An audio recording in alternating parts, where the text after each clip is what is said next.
সবজির বাজারে এক তরুণ সবজি বিক্রেতা আছে, নাম বিনয়। প্রতিদিনই তাকে দেখা যায় হাসি মুখে, যেন ক্লান্তি বা কষ্ট তার মুখ ছুঁতে পারে না। কেউ রুক্ষ কথা বললেও, দাম নিয়ে ঝগড়া করলেও সে শুধু চুপ করে হাসে।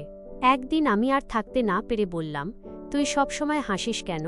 কেউ অপমান করলে কিছু বলিস না?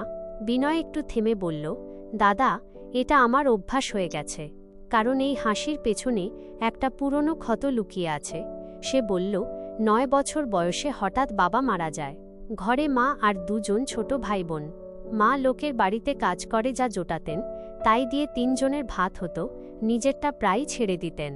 একদিন পাশের বাড়ির এক কাকু তাকে সবজি বিক্রির কাজে লাগিয়ে দেন। তখন বিনয়ের কাছে সেটাই ছিল পৃথিবীর সবচেয়ে বড় আশীর্বাদ, কারণ প্রথমবার সে নিজের হাতে টাকা রোজগার করতে পারছিল, মায়ের জন্য খাবার কিনতে পারছিল। সে শান্ত গলায় বলল, এই সবজি আর এই দোকান আমাকে বাঁচিয়েছে। তাই কেউ যদি আমাকে অপমান করে, আমি দুঃখ পাই না। কারণ এটা শুধু কাজ নয়, এটা আমার জীবনের সবচেয়ে আপন জায়গা।